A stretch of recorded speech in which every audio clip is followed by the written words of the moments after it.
예, 방금 읽었던 시편 133편 1절과 마태복음 23절 23절의 본문을 가지고 더 나은 공동체를 위하여 라는 제목의 말씀을 나누려고 합니다.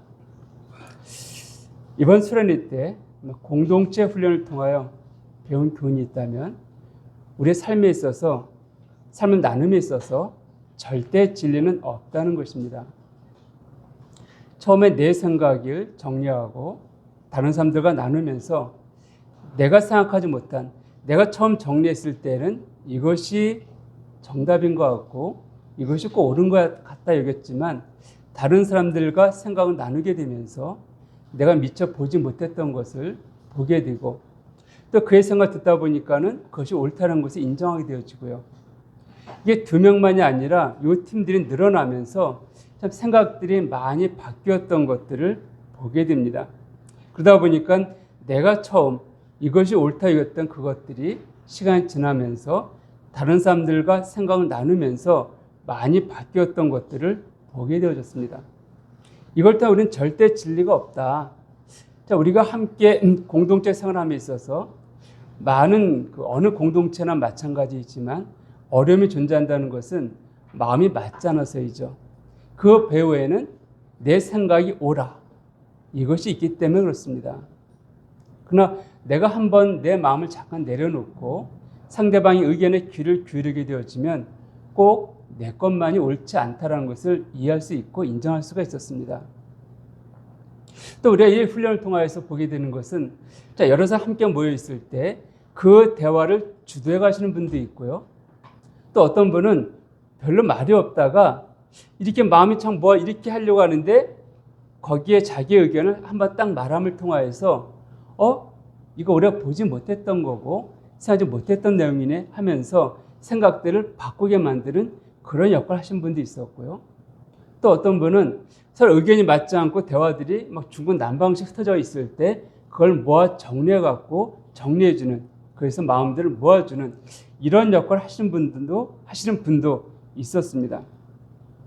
어째 이걸 통하여서 참 다양한 사람들이 우리 가운데 있다. 그리고 이 모임은 이런 다양한 사람들이 함께 모여서 만들어가는 것이, 함께 세워나가는 것이 우리 교회, 강서 마곡교회의 모습이고 모양이다라고 생각할 수가 있었습니다. 그런데 이렇게 교회를 보게 되면 여러분 성격에서 나오는 모습들도 있지만 하나님의 말씀을 분별하고 개인의 삶에 적용함에 있어서 나타나는 다양한 모습을 보게 되어지며 그리고 교회 공동체는 그러한 모습이 반영되어 드러나게 됩니다.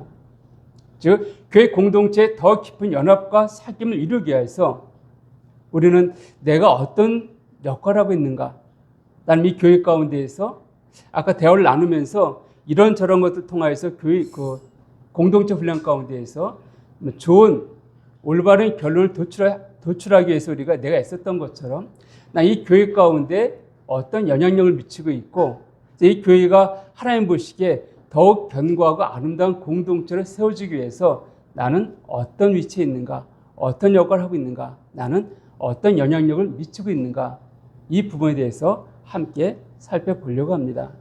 이 부분들을 저는 예수님의 공생 기간 동안에 함께 존재했던 세 개의 분파를 통해서 한번 살펴보려고 합니다. 우리가 잘 알고 있듯이 예수님의 공생 기간을 보게 되면 에세네파와 사두개파와 바리새파, 이 세 분파가 존재했음들을 보게 됩니다. 물론 성경은 주로 사두개파와 바리새파에 대해서 언급되고 있고 에세네파에서 크게 언급하고 있지는 않습니다. 그러나 그 당시 존재했던 한 분파였었고 많은 분들이 생각하기를 침례 요한은 에세네파에 속한 사람이었다라고 여기기도 합니다. 자, 그런데 이 세 분파가 그 당시에 유대 공동체에 큰 영향력을 미쳤습니다. 그들이 그 영향력 가운데는 긍정적인 부분도 있지만 부정적인 부분들도 있었습니다. 그래서 이 세 분파를 살펴봄을 통하여서 나는 이 교회 공동체 가운데 어떤 영향력을 미치고 있는가, 내 삶은 선한 영향력을 끼치고 있는지 아니면 부정적 영향을 끼치고 있는지, 내 모습은 이 세 분파에 비교해 봤을 때 어떤 모습이 혹시 내 안에 존재하고 있지 않는가 살펴보려고 합니다.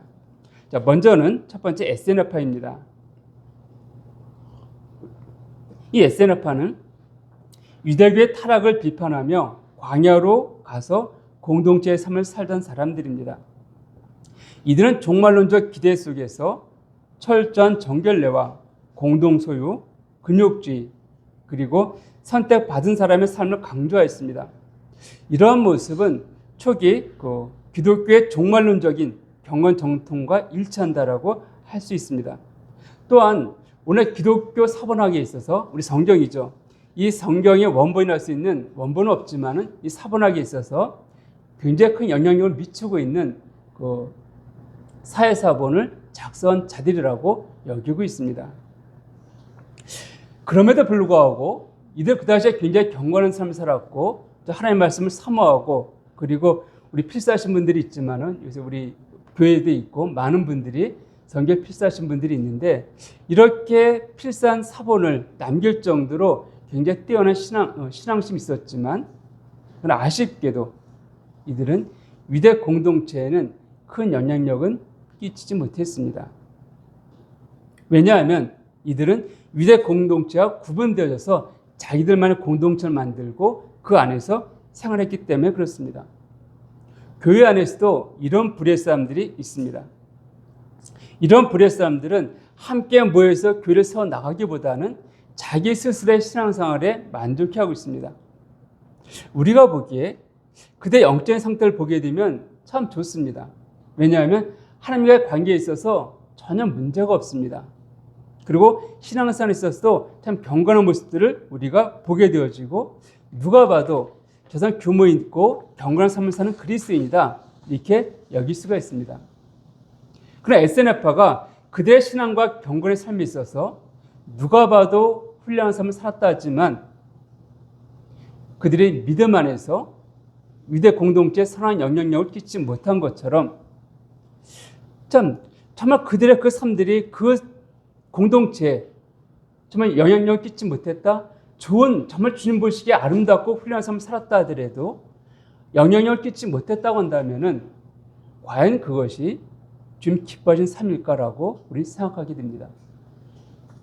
왜냐하면 오늘 본문에서 언급되었듯이 형제 연합하여 동거함이 이 형제 연합하여 동거함이 어찌 그리 선호가 아름다운 거라고 주님 말씀하셨습니다. 즉 형제 연합하여 동거하는 것을 주님 참 기뻐하신다는 것이죠. 그런데 그들은 그 동거함을 자기들끼리 동거하고 있지만 유대인 사이 가운데 동거하고 있지 못하잖아요. 즉 우리가 함께 동거한다고 했을 때 어떤 문제가 있습니까? 즉 부부간에도 동거할 수 있겠지만 연합하는 그 부분들이죠. 가장 먼저 우리 부부의 삶에서 나타납니다. 어떤 모습이 나타납니까? 결혼 전에 알지 못했던 내 모습을 보게 되는 것이죠. 우리는 그것이 때론 부부싸움 때문에 나타나기도 하지만은 그러나 정말 결혼 전에는 내가 이런 존재인지 알지 못했어. 내 인격이, 내 신앙이, 내 믿음이 이런지 알지 못했어라고 여겼던 부분들이 막상 살아간다는 그 자와 함께 생활하면서 보게 되어지고 느끼게 되어지고 깨어지게 되는 것을 고백하게 됩니다. 마치 잠언 27장 17절 말씀처럼 철이 철을 날카롭게 하는 것 같이 사람이 그의 친구의 얼굴을 빛나게 한다라고 되어 있는데 우리는 그걸 통하여서 내 신앙이 또 내 모습들이 우리가 다듬어지는 것을 경험할 수가 있습니다. 이것이 우리 함께 동거하는 모습이에요. 함께 모이는 이유이기도 합니다. 또한 성경에 보면 주님께서는 우리가 세상의 빛이요 소금이라고 말씀하고 있습니다. 하나님께서는 우리의 삶을 통하여서 내가 속한 공동체 그리고 내가 속한 직장, 사회, 국가에 선한 영향력을 끼치기를 원하십니다. 마태복음 5장 13절부터 16절까지를 다시 한번 생각하게 되어지면 너희 소금이니 소금의 그 맛을 잃으면 무엇을 짜게 하리오라고 말씀하고 있고 너희 세상의 빛이기 때문에 산등성이가 숨길 수 없다. 그리고 누가 빛을 말하려 두느냐? 누가 감추냐는 거예요. 빛을 우리가 촛불 같은 거, 이 빛이 있는 이유는 밝게 하기 위해서 그렇습니다. 우리 그리스도인이 그렇다는 것이에요. 그러니까 나는 내가 속한 공동체, 그것이 교회이든 직장이든 학교든 또는 국가이든 간에 선한 영향력을 끼치기 원하십니다. 근데 그것이 싫다고 해서 나 혼자 고립된 삶을 살고 있고 마음에 맞는 몇 사람과 함께 생활하고 있다면 그 영향력은 굉장히 제한될 수밖에 없습니다. 그리고 그런 사람들을 주님은 결코 기뻐하지 아니하십니다. 두 번째로 사두개파 사람입니다. 성경에 사두개인 언급되어 있는 이들은 주로 제사장과 귀족들입니다. 그래서 이들은 성전 제사제도를 중심으로 종교적 권위를 유지하였습니다. 초대교회에 직접적으로 교리적 영향력을 끼치지 못했습니다. 그 반면 오히려 이들은 성전과 제사제도를 업고 권리 행사했기 때문에 복음을 전하는 데 있어서 가장 강력한 반대자였습니다. 그럼에도 불구하고 이들은 로마 정부와 타협을 했습니다. 로마 정부와 타협함을 통하여서 유대인 공동체가 로마 지배 가운데에서 어려움 없이 생활할 수 있도록 만드는데 지대한 영향력을 미쳤습니다. 그러니까 안정적으로 유대인들이 살아갈 수 있는 데 있어서 이 사두개인들의 역할들은 굉장히 컸다는 것이죠. 그럼에도 불구하고 교리적인 부분에 있어서는 구약성경 전체 인정한 것이 아니라 모세 오경만 인정했었고 또 이들은 초자연적인 것들을 거부했습니다. 다시 말하면 천사들의 존재라든지 부활들을 그들은 인정하지 않았습니다. 그리고 합리적으로 내가 이해할 수 있는 것들만 인정하고 받아들였습니다. 지금 시대로 치면 이들의 교리는 자유주의 신학과 같다 할 수 있습니다. 언제도 말씀드렸지만 이 자유주의 신학들은 굉장히 합리적입니다. 그리고 인본주의이기 때문에 우리가 이해할 수 있는 것들로 이해합니다. 그 성경을 보게 되면 예수님 무리를 걸어갔다. 그것을 어떻게 한다고요? 사람이 어떻게 무리를 걸어갈 수 있냐? 그럼 무리를 걸어간 것이 아니라 갈대밭 사이, 갈대밭이 흔들리니까는 물가에 있는 갈대밭이 흔들리니까는 거길 예수님이 걷고 있는데 멀리서 보니까 마치 무리를 걷는 것처럼 밤이었으니까는요. 그렇게 보았을 것이다. 이것이 이해가 되어지지 어떻게 사람이 무리를 걸어갈 수 있느냐 이렇게 믿고 가리키는 사람들이 자유주의 신학자들입니다. 그러니까 이 사두개파는 바로 이런 아마 지금처럼 자유주의 신학과 같은 생각을 갖고 있는 사람들입니다. 그렇기 때문에 이들은 바리새인과 수시로 충돌하였습니다. 우리가 사도행전을 보게 되면 사도 바울이 이제 예루살렘에 갔다가 잡혔습니다. 그리고 심판을 받게 되죠. 사도행전 23장에 보게 되면 공의에서 재판을 받게 되어지는데 거기에 누가 옵니까? 제사장이 이제 참석합니다. 23장에 보게 되면 그 대제사장 아나니아가 거기에 왔습니다. 왜? 사도 바울이 이 유대 사이에 유대 이 공동체를 얼마나 어렵게 하고 있고 얼마나 힘들게 하고 있는지 이들을 정말 재판에서 처단해야 됩니다. 이렇게 그는 이 검사의 역할을 하고자 찾아온 것이죠. 그 사도 바울이 그 아나니아와 함께 온 사두개파와 또 거기 누가 있습니까? 그 6절에 보면 23장 사도행전 23장 6절을 보면 바울이 그중 일부는 사두개인이요 다른 일부는 바리새인 줄 알고 공회에서 외쳐 이르되 여러분 형제들아 나는 바리새인이요 또 바리새인의 아들이라 죽은 자의 소망 곧 부활로 말미암아 내가 신문을 받노라. 그 말을 한즉 바리새인과 사두개인 사이에 다툼이 생겨 무리가 나누어지니 이는 사두개인은 부활도 없고 천사도 없고 영도 없다 하고 바리새인은 다 있다 함이라. 이렇게 충돌해서 결국 재판을 진행하지 못하고 흩어졌다라고 성경은 말하고 있습니다. 자, 그렇다면 이런 교회 공동체 안에서 이들은 어떠한 모습으로 나타나는가? 사두개파 사람들은 제사장과 귀족의 신분으로 이들은 유대 공동체 안에서 부와 명예와 권리 가진 자들이라고 말씀드렸습니다. 사실 이런 사람들을 교회 공동체 안에서 보기는 쉽지 않습니다. 더더욱 우리 같은 모임은 더 말할 것도 없지만 그럼에도 불구하고 교회 공동체 안에 보면 자신의 사회적 신분이나 재력이나 신앙이나 또 신앙 연륜이나 직분을 이용해서 은연중에 이런 행동하는 사람들을 볼 수가 있습니다. 한 예를 든다고 한다면 예전에 어떤 교회에서 있었던 일입니다. 그 교회에서 어떤 분이 어떤 의견을 내놨습니다. 이렇게 했으면 좋겠습니다. 근데 그 의견을 듣고 모임에 이제 장로들이죠. 함께 의논을 했습니다. 근데 일치가 안 되어져요. 그 장로들 가운데 일치가 되어졌다 할지라도 교회 전체가 모였을 때 또 의견이 나눠지기도 하고 이런 시간들이 꽤 시간 지나다 보면서 그렇다면 어떻게 해야 될 것인가 이제 결론을 내릴 때 점점 다가오니까는 각 부서별로 의견을 모아봅시다. 이렇게 얘기가 되어졌다고 합니다. 그래서 부서별 의견을 모았는데 한 파트에서 강력하게 반대하는 의견이 왔습니다. 이것은 옳지 않습니다. 이렇게 하는 것은 이게 진행되어지면 아마 우리 가운데 많은 사람들이 마음의 어려움을 경험할 것이고 좀 더 심하면은 모임을 떠날 수도 있을 것입니다. 라고 할 정도로 이 강력하게 반대하는 의견이 올라왔습니다. 그래서 교회가 다시 모이고 기도와 결정하기를 이 일은 없었던 걸 하겠습니다. 이렇게 결정이 내렸어요.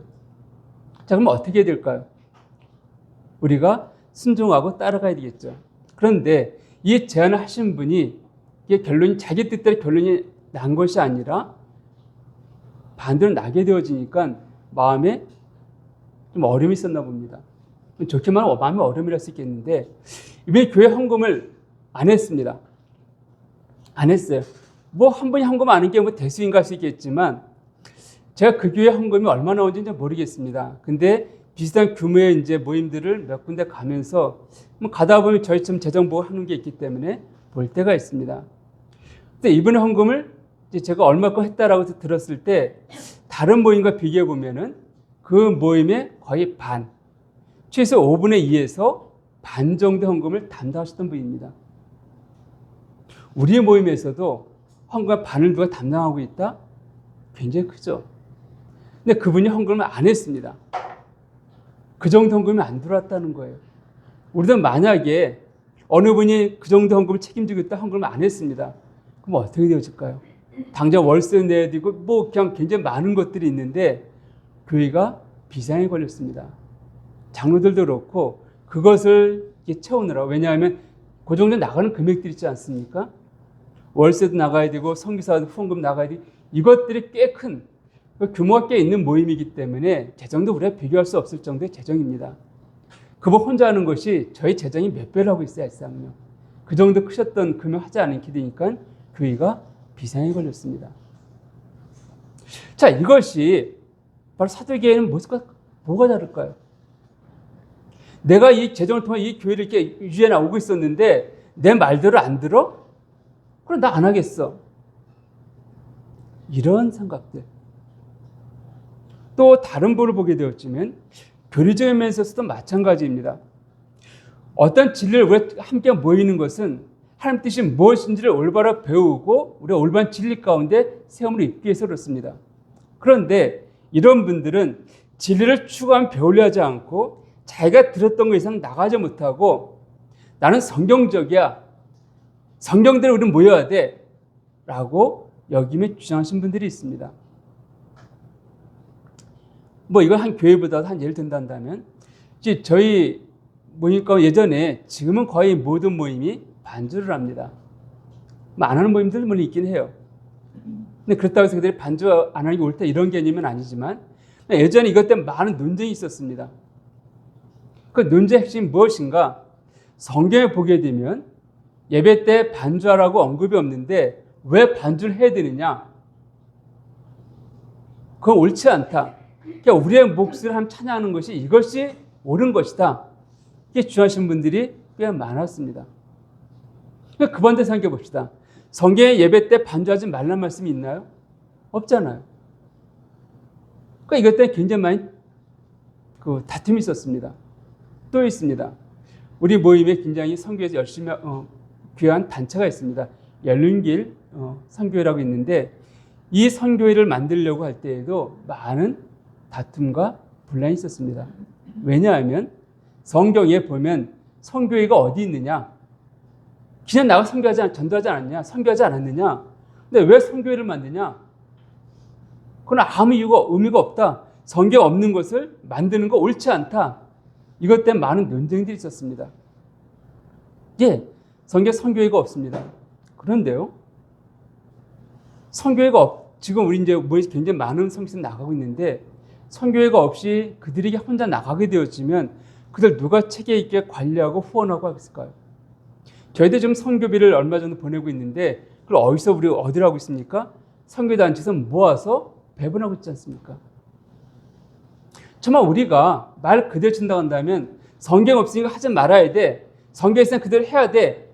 이렇게 따진다고 한다면은 누가복음 9장 1에서 6절까지 보게 되면 예수님께 이렇게 말씀하십니다.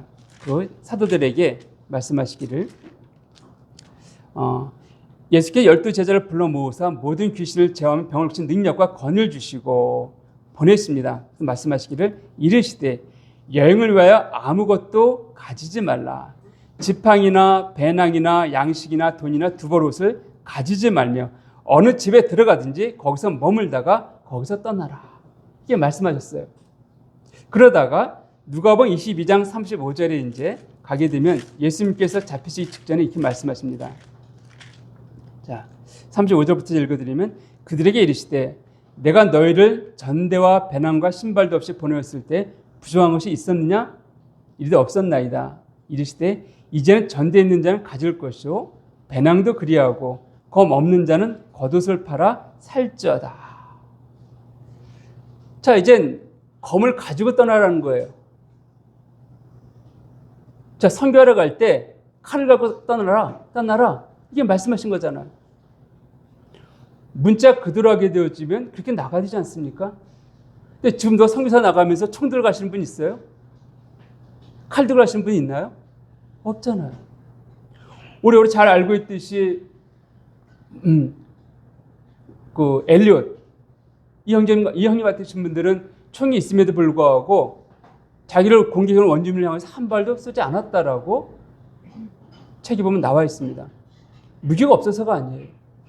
만약 그들이 총을 쐈다고 한다면은 그대로 살 수 있을지 모르겠지만 그 에콰도르에 있는 그 원주민들한테 복음은 증거되지 못했을 것입니다. 그러니까 그들이 자기의 권리를 사용하지 않음을 통하여서 오히려 그들은 순교하였지만 후에 그의 아내들의 그 지역에 가서 복음을 전함을 통하여서 에콰도르에 선교가 되어진 것을 우리 역사 증명하지 않습니까? 이렇게 우리가 충분히 하나님의 말씀을 이해하면 적용할 수 있음에도 불구하고 사두개파적인 사고를 갖고 계신 분들은 자기의 어떤 전통과 명예와 권력과 자기의 모든 걸 갖고서 내 생각이 옳기 때문에 이렇게 행해야 돼 라고 강조하며 주장합니다. 그래서 그들은 그 지역과는 영향을 끼칠 애쓰고 있다는 것이에요.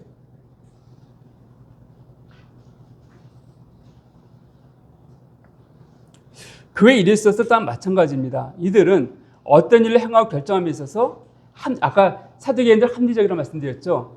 합리적인 것들만 추구합니다. 만약에 하나님께 우리 가운데 예배당을 얻길 원하신다. 그런 마음을 주셔서 우리 가운데요. 근데 우리 현실적으로 어렵습니다. 그럼 어떻게 될까요? 우리 가운데 이 사인은 분명 사인이었습니다. 현실 어렵습니다. 그럼 우리 현실을 고려하면서 그거 주신 마음대로 포기해야 될까요? 아니면 기도하면서 우리의 믿음은 나가야 될까요? 아마 여러분들 후자라고 말씀하실 것입니다. 분명히 하나님께 말씀하셨다 한다면은 우리는 믿음은 순전히 나가야 되잖아요. 이것이 우리의 모습 아닌가요? 이것이 믿는 자의 고백 아닌가요? 그런데 하나님 말씀하시니 분명함에도 불구하고 이건 도저히 우리 생각에 이루어질 수 없는 일이야. 이게 포기한다 한다면 객관적으로 봤을 때는 합리적인 생각이에요. 그것이 그럼에도 불구하고 옳다라고 말씀 사람은 없습니다. 믿음의 시각을 볼 때 옳다고 말할 수 없다는 것이에요. 사두개인들은 합리적인 태도를 갖고 있습니다. 내가 보기에, 내가 생각하기에 이것은 옳지 않아. 이건 어려워. 이러면서 부정적인 것들로 그 모임을 지배해간다는 것이에요. 근데 그 영향력을 아까 말씀드렸지만 무시할 수 없는 수준입니다. 왜요? 나름 영향이 있거든요. 그러나 이러한 태도, 하나님께 받아들인 말씀이 아니라 자기 생각, 자기 주장을 갖고 모임을 이끌어 가려는 모습들은 바로 사두개적 모습이고, 이제 이러한 모습들은 그러나 우리 위대 사이에서도 환영받지 못했듯이 교회 공동체에서도 결코 환영받지 못합니다. 자, 세 번째로 바리새파입니다. 바리새파. 우리 잘 알고 있죠. 성경에 가장 많이 등장하는 종파로 예수님 언급하실 때 주로 부정적인 의미를 언급하셨기 때문에 부정적인 의미가 큽니다. 그렇지만 사도 바울이 자기가 바리새인이라고 언급하면서 어떻게 신앙생활을 해왔는지를 통하여 그들이 율법으로 의롭다함을 받으려는 그 무지에 빠져 있음을 인정하지만 그러나 율법을 지키고 하나님 뜻대로 살려고 하는 열심은 우리 인정할 수가 있습니다. 자, 그들의 삶들은 굉장히 귀하고 훌륭했다는 것이에요. 이들의 특징을 좀 보게 되면 첫 번째로 이들은 율법 준수와 전승을 강조했습니다. 이들은 율법뿐만이 아니라 조상들의 구전 전승을 통한 권위를 가진 것을 구전 전승을 동일한 권위를 가진 것을 여기며 그리고 일상 자기 삶 가운데 아주 그 말씀들을 세밀하게 적용하려고 애썼습니다. 또 이들은 거룩함은 성전 제사만이 아니라 즉 성전에서 모일 때만이 아니라 우리 교회에서 모일 때만이 아니라 개인의 삶 속에서 그 경건의 삶이 이루어지기를 애쓰고 힘썼습니다. 그 두 번째로 이들은 이들은 회당 중심의 신앙 공동체였습니다. 사도계는 성전 제사를 강조했지만 이들은 회당에서 율법 교육과 기도와 토론을 통하여서 선한 영향력을 끼쳤습니다. 바로 우리 교회로 모이는 것처럼 그들은 그 회당을 만들어서 거기서 하나님의 말씀을 가르치고 교육하고 그걸 통하여서 그들은 참담, 그들이 말한 진리, 율법이지만은 그들이 말한 올바르게 여겼던 그 율법을 가르치려고 애썼습니다. 세 번째로 그들은 부활과 영적 세계에 대한 확신이 있었습니다.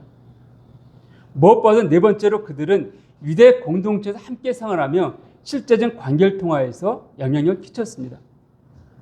그래서 그들은 그 사도계인들은 귀족이고 제사장들이었기 때문에 그냥 말로만 권위를 갖고 이랬지만 이 바리새인들은 함께 먹고 마시고 등구면서 그들 가운데 유대 공동체 가운데 영향력을 끼치려고 애썼던 사람들이 바로 이들이었습니다. 그리고 이들의 영향력을 그 유대 공동체에서는 무시할 수가 없었습니다. 왜냐하면 그들의 보는 모습이 있잖아요. 그들의 중심은 우리의 사람 속성을 알 수가 없잖아요. 그러나 드러나는 모습 보면 너무 경건하고 멋있어 보이잖아요. 저런 신앙생활 너무 부럽다. 저들이 믿는 자이다. 이런 삶들 살았기 때문에 그 사이 가운데는 굉장히 큰 영향력을 끼쳤습니다. 그렇기 때문에 주님도 바리새의 이런 부분들을 어느 부분에서 인정한 부분들도 있습니다. 마태복음 5장 20절을 보게 되면 내가 너에게 이르노니 너희 의가 서기관과 바리새인보다 더 낫지 못하면 결코 천국에 들어가지 못한다. 그 유대인들 향해서 도전하셨던 말씀이죠. 너희 삶이 이래야 된다. 어떻다고요? 바리새인보다 더 낫지 못하면은 결코 천국에 들어갈 수 없다. 만약에요, 이 사람들 지금 주님께 말씀하시기를 야, 네 삶이 저기 있는 윤창석 이 형제보다 더 낫지 못하면 천국에 들어갈 수 없어. 이렇게 말씀하셨다면 여러분 가운데 많은 분들은 그냥 안심하실 거예요. 저 정도면 나도 이 정도 살고 있어. 또 어떤 분은 지금은 나 조금 부족한 것 같은데 조금만 있으면 저 현재 삶들은 내 능히 살 수 있어. 안심할 수 있을 거예요. 그런데 바리새인보다 낫지 못하면 이렇게 했을 때 그다음 굉장히 큰 도전이었었고 충격이었다는 것이에요. 이런 부분에 있어서 예수님도 어떤 면에서 그들의 삶들을 인정한 것이 있다는 것이죠. 근데 이런 사람들을 교회 공동체 안에서 살펴본다면 이런 분들은 성경적인 분명한 지식과 진리에 대한 확고한 분별이 있고 또 그 지식과 삶을 자기만이 누리는 게 아니라 공동체 안에서 분명한 가르침과 또한 경건의 삶을 통하여 교회 공동체에 선한 영향력을 끼치는 자라 할 수 있겠습니다. 자, 그런데 왜 주님은 이런 바리새인을 책망하시며 그들의 교훈을 주의하라고 하셨을까요? 누가복음 10장 1절을 보게 되면 바리새인들의 누룩, 곧 외식을 주의하라고 지금 말씀하셨습니다. 이런 부분들은 성경에 많이 나오는데 마태복음 23장을 한번 같이 보겠습니다. 마태복음 23장을 한번 오늘 본문도 있었지만 보게 되면 자 여기 마태복음 23장 13절 화 있을진저 외식하는 서기관들과 바리새인들이요. 15절에도 화 있을진저 외식하는 서기관들과 바리새인들이요. 그리고 23절에서도 화 있을진저 외식하는 서기관들과 바리새인들이요. 25절에도 똑같은 말씀이 있죠. 화 있을진저 외식하는 서기관들과 바리새인들이요. 27절에서도 화 있을진저 외식하는 서기관들과 바리새인들이요. 그러니까 주님께서는 29절 똑같이 말씀하고 있지만 이 23장 이 안에서만도 반복적으로 화 있다는 것이에요. 외식하는 서기관들과 바리새인들 하면서 그대 사람들을 책망하고 있습니다. 이 책망은 단순하게 그들을 향한 도덕적인 비난이 아닙니다. 왜냐하면 그대 삶들은 우리가 알고 있잖아요. 그러니까 도덕적인 비난이 아니라 그들의 삶들은 율법의 정신보다는 형식적인 실천을 강조하던 그런 바리새인들의 신앙의 한계에 대해서 주님은 지적하고 책망하는 것이라 할 수 있을 것입니다. 이 부분들을 누가복음 11장 39절에서 우리가 좀 더 명확히 알 수가 있는데 누가복음 11장 39절을 제가 읽어드리면 주께서 이르시되 너희 바리새인은 지금 잔과 대접의 것은 깨끗이 하나 너희 속에는 탐욕과 악독이 가득하도다. 너희 겉은 깨끗이 하고 있지만 너희 안은 그렇지 않다라고 말씀하고 있잖아요.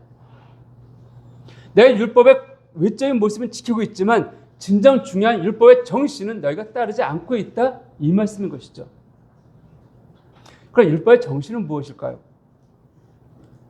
호세아서 6장 6절을 보면 나는 인애를 원하고 제사를 원하지 아니하며 번제보다 하나님 아는 것을 원한다.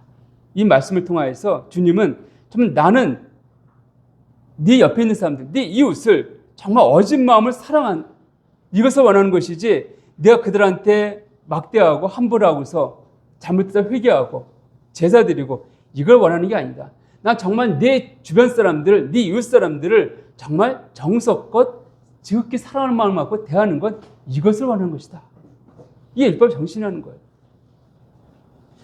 또한 미가서 6장 8절을 보면 여호와께서 네게 구하시는 것은 오직 정의를 행하며 인자를 사랑하며 겸손하게 네 하나님과 함께 하는 것이 아니냐. 이 말씀을 인용해서 오늘 본문이었던 마태복음 23장 23절의 말씀을 좀 하셨는데 자 마태복음 23장 23절 한번 다시 보겠습니다. 자, 여기를 보면 주님 이렇게 말씀하시죠. 화 있을진저 외식하는 서기관들과 바리새인들이여 너희가 박하와 회한과 근처의 11조는 들이되 율법이 더 중한 바 정의와 궁일과 믿음은 버렸도다. 그러나 이것 땡하고 저것도 버리지 말아야 할지니라 이렇게 말씀하고 있습니다. 자, 이들은요 뭘 했습니까? 박하와 회한과 근처의 11조는 드렸다는 것이에요. 이 박하와 회한과 근처의 11조는 제가 언제 말씀드렸죠. 그냥 여러분들이 쉽게 말하면 여러분들이 그냥 집 옆에 공터가 있어갖고 깻잎 들깨죠 심었습니다. 자라면 뭐가 있으면 깻잎 있잖아요. 깻잎을 따서 쌈 싸 먹죠. 상추 심었습니다. 쌈 싸 먹죠. 그것은 별로 뭐 조그만 공터에 있으면은 심어서 켜 먹는 거예요. 그것이요. 크게 애쓰지 않아도 됩니다. 근데 여기서 이제 박하와 회한 근처 11조 드렸다 하게 되어지면 깻잎을 10장을 따갖고 9장은 내가 먹고 1장은 드렸다는 거예요. 상추 10장을 뜯었으면 9장은 내가 먹고 우리 가족이 먹고 1장은 하나님께 드렸다는 것이에요. 11조로. 얼마나 철저하게 드린 것입니까? 그냥 나는 그거 하나 따먹는 거 그 개술 세워갖고서 드렸다. 그 정도로 드리면서 그 정도 11조 지키려 애쓰면서 더 중요한 바 정의와 궁일과 믿음은 버렸다는 것이에요. 여기서 주님 말씀하신 정의와 궁일과 믿음은 무엇을 말할까요? 여기 정의는 헬라어로 크리스를 말합니다. 이것은 단순한 재판이나 판단을 의미하기보다는 하나님의 공의로운 질서를 실현하는 행위로 구체적으로 보게 되어지면 사회적 약자를 보호하고 억압을 바로잡으며 하나님의 뜻에 따라 공동체를 공평하게 세우는 것, 이렇게 정의가 내려집니다. 이걸 교회 공동체에 적용하게 되어지면 교회 안에서 연약한 지체에 대해서 책망하고 판단하고 너 왜 이렇게 맨날 잘못하고 있어? 너 맨날 이렇게 살고 있어? 이런 것이 아니라 그 연약한 지체를 세워주는, 그러니까 그를 정죄하고 판단하는 것이 아니라 오히려 격려를 통하여 세워줘서 올바로 살아가게 만드는 것, 이게 성경에 말하는 정의라는 것입니다. 그럼 궁의는 무엇인가? 헬라어로 에레오스인데 하나님의 자비로운 성품을 나타내는 단어로 단순한 동정심을 넘어서 불쌍한 자를 실제적으로 돌보고 돕는 구체적인 행위를 포함합니다. 여기서 교회 가운데 적용한다 한다면 어떤 형제가 우리가 잘못한 일이 있습니다. 잘못했어요. 그런 잘못한 것에 대해서 책망하고 이런 것보다는 그의 마음을, 왜 그가 그렇게 넘어졌는지, 왜 그런 연약함이 행했는지 그 마음을 이해하는 것이에요.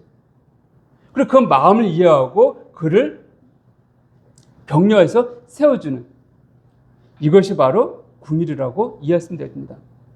그러니까 그들의 그 마음을 이해하고 그 수준에서 우리가 눈높이를 낮춰갖고 그 수준에서 우리가 품어주고, 그래서 그로 하여금 다시금 정상적인 신앙의 삶을 돌아올 수 있도록 만들어주는 것, 이게 궁일이에요. 믿음은 헬라 피스티스라는 단어인데 단순한 신념이나 교리적 동의가 아닌 언약에 대한 신실한, 곧 하나님과의 관계 속에서 변함없이 충성한 태도, 이거 우리 잘 알고 있는 부분들이죠. 근데 이 세 가지는 분리된 것이 아닙니다. 연관되어 있죠. 무슨 말인가 하면 이 세 가지는 우리가 정이 없는 믿음은 우리가 연약한 자를 우리가 분별해주고 격려 세워주는, 이것이 없는 믿음은 그냥 종교적 삶들이죠. 사랑이 없이 행하는 이런 것처럼, 또 궁일 없는 정의는 냉혹한 율법주의입니다. 그래 불쌍히 여기는 마음 없이 그냥 우리가 옳고 그름만 놓고 따지게 되어지면은 바로 율법주의죠. 그래서 이것들은 서로 긴밀히 연관되어 있습니다. 그래서 하나님께서는 이걸 말씀하시는 거예요. 바리새인들에 있어서 이 부분이 없었다는 것입니다. 이 사실을 통해 우리가 알 수 있는 것은 율법 그 자체보다도 율법주의로 흐르는, 즉 주께서 책망하신 바리새인처럼 그 안에 하나님의 정의와 긍휼과 믿음 없이 행한 자들을 지금 책망하셨던 것이죠. 그들한테 주님은 외식한 자라고 말씀하고 있습니다. 자, 그렇다면 교회 공동체 속에서 이런 외식하는 바리새인 모습은 어떻게 나타나는가? 어떤 면에서 보게 되면 이런 삶을 사는 사람들은 그들 스스로는 전혀 나는 바리새인 삶을 살고 있지 않다라고 여기고 있습니다. 왜냐하면 이런 신앙이 있는 사람들이 내가 바리새인 삶을 살고 있어? 이걸 알고 있으면서도, 그렇다 인정하면서도 그런 삶을 살기는 쉽지 않기 때문에 그렇습니다. 그러니까 이런 삶을 사는 사람, 대부분의 사람들은 정말 자기는 주 앞에서 성실하게 열심히 갖고 잘 살아가고 있다, 이게 믿는 사람들이에요. 그래서 그들은 자기들 문제를 알지 못하기 때문에 계속적으로 그런 삶을 살아가는 것들을 우리가 보게 되는 것이죠. 그러니까 이런 사람들의 이런 바리새적인 삶을 사는 사람의 특징이 어떻게 나타나는가? 이것은 다른 사람을 섬기는 모습에서 우리가 알 수가 있습니다. 이 섬김은 단순한 성령뿐만 이런 것이 아니라 그의 삶과 태도, 신앙 전반에 걸쳐서 가르치려고 하는 것인데, 여기서 오해하지 말 것은 단순한 가르침이나 권면이 잘못된 것은 결코 아닙니다. 다만 그 기준점이 무엇이냐는 거예요. 우리가 공동체 훈련을 통해 알 수 있듯이 우리는 다양한 생각과 사고방식과 경험과 환경을 가진 자들입니다. 교회 내 공동체도 마찬가지예요. 우리가 함께 모이고 있지만 똑같은 성격을 가진 사람이 아무도 없습니다. 우리는 다양한 성격과 기질과 취향과 믿음의 연륜, 또 말씀에 대한 분별력과 하나님에 대한 열심, 우선순위, 또 생활 패턴 다 다른 사람들입니다. 그러나 이것을 무시하고 내 기준에서 하나님 말씀 인용하여 분별하고 판단하여 말한다면 그의 의도와 취지는 좋을지 몰라도 받아들인 삶에 있어서는 그건 사랑의 권면을 받기보다는 단순한 압박감과 이로 인한 정죄감 속에 빠질 수 있기 때문에 그렇습니다. 이제 저의 경험을 드리면 모임을 시작하고 좀 지났을 때입니다. 참 성도들 보면서 근데 이 정도로 한다면 참 거듭난 그리스도인이라고 여기고 있고 그렇기 때문에 당연히 이 정도의 삶을 살아야 되지 않을까 여길 때가 있었습니다. 자, 그들의 구원받은 성도이기 때문에 매일 일제 성경을 읽거나 병원의 시간을 갖고 또 시간을 정해서 기도하는 시간을 갖는 것이 마땅하다. 이렇게 여겼었습니다. 지금도 마찬가지예요. 저는 이 기도하는 시간을 갖고자 정말 그때 집에서 모일 때였기 때문에 정말 금요일 날 좀 기도하고 싶어갖고 다른 교회, 동네 교회도 가지 못합니다. 또 이제 혹시 아는 사람 만날까봐 차를 타고 좀 멀리 가서 여의도에 간다든지 또 신림에 가면 제가 이제 큰 교회가 몇 군데 있습니다. 제가 아는 교회들이 있어갖고 거기 철야 기도회 가갖고 뒤에서 그 교회 성도는 앞에서 기도하는데 전 뒤에서 깜깜한 데 가갖고 혼자 몇 시간 기도하고 이렇게 온 적들이 있어요. 온 적도 여러 번 있었습니다. 이런 삶을 살면서 참 기대했던 모습들이 있는데 나타나지가 않는 거예요. 그래서 한편 마음속에서 이런 기본적인 삶들도 살지 못하고 있는가? 너무 어려웠습니다. 그래서 어떤 때는 설교를 통하여서 어떤 때는 직접 만나갖고 형제 꼭 책망하기도 했습니다. 어떤 때는 달래기도 했어요. 그러니까 어쨌든 이런저런 방법으로 압박을 주기도 했습니다. 그런데 오늘 주님이 알게 하신 것이 있습니다. 그를 세우는 분은 하나님 자신이라는 것을, 그리고 저는 그를 하나님의 사람 훈련시키며 세우는 하나님의 수많은 도구 중에 한 명이라는 것을 알게 하셨습니다.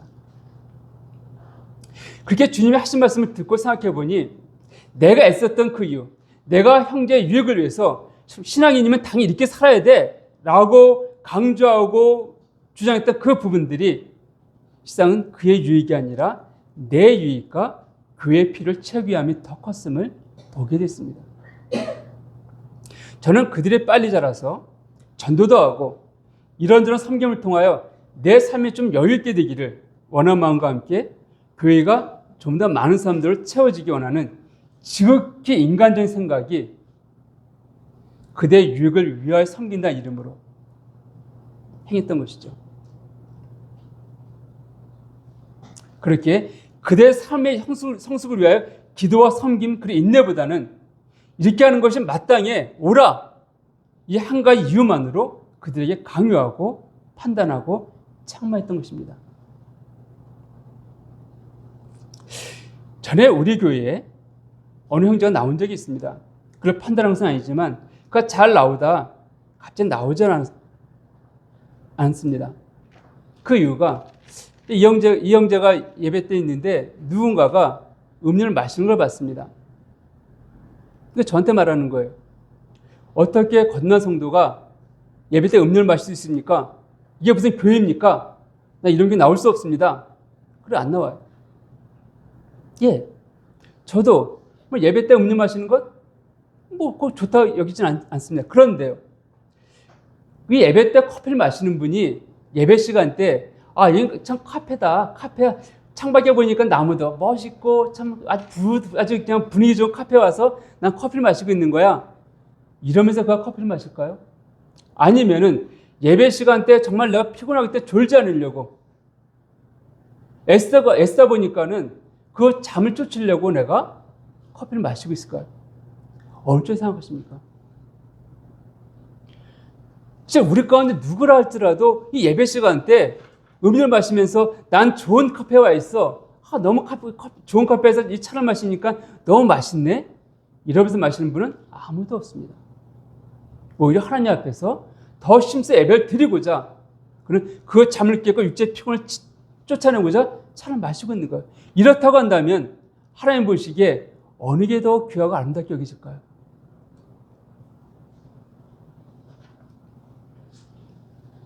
이처럼 어떤 일을 판단하는 분별함에 있어서 하나님의 생각이 아니라 내 생각 기준으로 말씀을 인용하여 그를 위한다 하지만 사랑 없는 마음으로 판단하고 정죄한다면 이것이 바로 바리새인의 모습이 아니겠습니까? 변호입니다. 오늘 언급한 세 부류의 분파에 대하여 우리는 다 경계해야겠지만 그래도 특별히 신경을 쓴다면 바로 바리새인적인 삶이라 하겠습니다. 에세나파는 그들 스스로 공동체에 깊이 들어오지 않기 때문에 영향은 제한적입니다. 그반면 사두개파는 공동체 안에서 그들에 대한 거부감을 갖고 있기 때문에 그 영향력 또한 제한적입니다. 자, 어찌 보면 우리가 작은 모임이라는 것이 감사할 때가 있습니다. 왜냐하면은 우리는 작은 모임이다 보니까 이런 사두개적이나 또 이런 에세나파 같은 이런 모습들을 볼 수 없기 때문에 그렇습니다. 즉, 큰 모임 가게 되었지만 이런 사람들을 참 많이 보게 됩니다. 근데 우리는 숨기려 숨길 수가 없고 감추려 감출 수가 없고 에세나파처럼 도망가서 나만 제일 가지고 싶어도 가 숨어 있을 데가 없잖아요. 그러니까 참 감사한 것 같아요. 그러면서 보게 되면.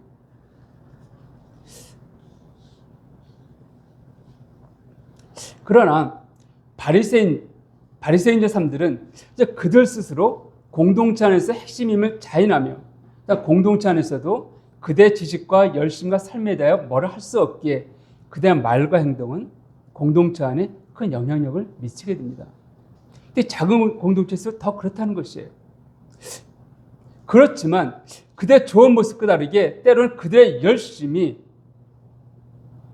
주님을 십자가에 못 박으라고 무리를 충동하여 예수님 죽음에 이르게 한 것처럼 우리가 사도 바울의 귀함들을 우리가 잘 말하고 있지만 사도 바울이 회심하기 전에 어떻게 했습니까?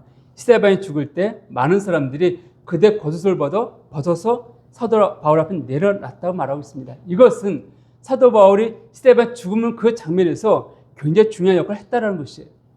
거의 책임자였다? 이렇게 여길 수 있습니다. 또 그 다음에 어떻게 했습니까?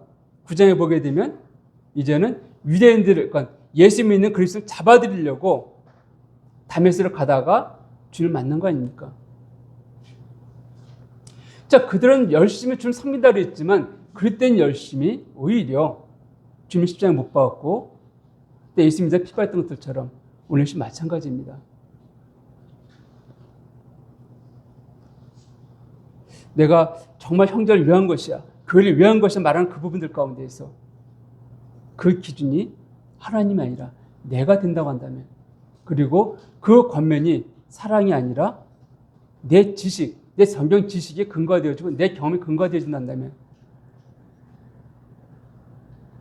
그걸 받아들인 사람들은 또 다른 율법으로, 또 다른 정죄감으로 받아들일 수밖에 없습니다.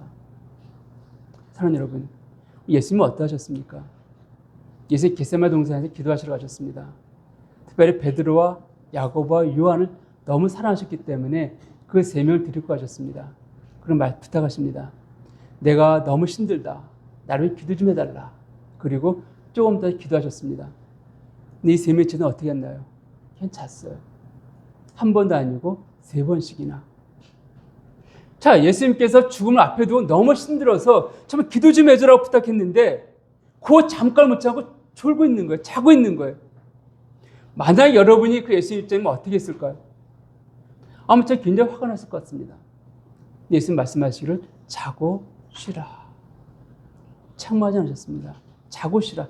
내가 네 피곤함들을, 네 육체의 연약함들을 내가 이해한다는 것이에요. 한 번만 했을까요? 베드로가 말씀하십니다. 올 밤에 너희가 다 나를 떠나리라. 베드로가 절대로 난 주님 떠나지 않습니다.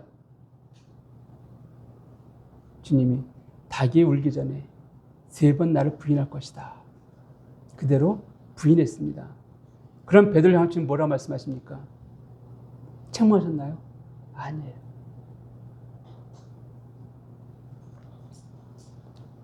또한 부활 후에 제자들을 만났습니다. 그렇게 격려했어요. 그리고 좀 이따 어떻게 했습니까? 잠시 주님 보이지 아니하니까 베드로는 어떻게 합니까? 디베랴 바닷가에서 나는 고기 잡으러 간다. 떠났잖아요. 그때 주님 나타났습니다. 고기 잡았냐? 아니요. 그래, 그러면 배 오른쪽에 깊은 데 쳐봐. 깊은 데 가서 그물 던졌더니 많이 잡았습니다. 근데 베드로가 예수인 줄 알고 뛰어나오죠. 그 베드로 향해서 지금 뭘 말씀하십니까? 책망이 아니라 그들이 수고했기 때문에, 바위마도 일했기 때문에, 그들의 피곤함과 육체의 배고픔을 알았기 때문에 조반을 준비해 놓으셨습니다. 생수를 붓고 있었다는 거예요. 그것이 베드로의 마음에 감동을 일으켰습니다. 여러분, 우리 연약하고 흠이 많은 자들입니다. 그런 사람들이 모인 곳이 바로 교회입니다. 이런 교회 가운데에서 우리가 서로를 향하여서 저 궁리력 이르지 않고 품어주지 않냐고, 연약함을 정죄하고 판단하고, 그것이 마치 주를 위한다고 하면서 이렇게 해야지만 네 신앙이 올바르지고, 이렇게 해야지만 네가 믿음을 떠나지 않냐고, 이렇게 해야지만 주님 기뻐하시는 삶을 살 수가 있어라는 그 잣대를 그의 눈높이에 맞추지 않냐고, 그의 기준에 맞추지 않냐고, 내 눈높이, 내 기준에 맞춰서 요구하고 판단하고 정죄한다면 이 교회는 바리새적인 그 모습으로 겉으로는 뭔가 좀 한척하겠지만 그 안에는 사랑도 없고 긍휼도 없고 오히려 비판과 판단과 정죄만 있을 것입니다. 네가 나한테 이렇게 말했다고? 넌 잘하나 보자. 이런 마음들이 우리 마음을 지배하지 않겠습니까? 저는 우리 가운데 정말 지금 참말 바리새인 모습이 아니라 주님의 사랑으로 서로를 바라보기 원합니다. 그리고 책망하기 이전에, 판단하기 이전에 우리 그 연약함을 인정해주고 품어주고 그의 눈높이에서 섬겨주는 그런 모임이 되기 원합니다. 이런 모임이 되어질 때 이 모임은 더 깊이 있는 공동체로, 더 깊이 있는 연합으로 나아갈 것입니다. 기도하겠습니다.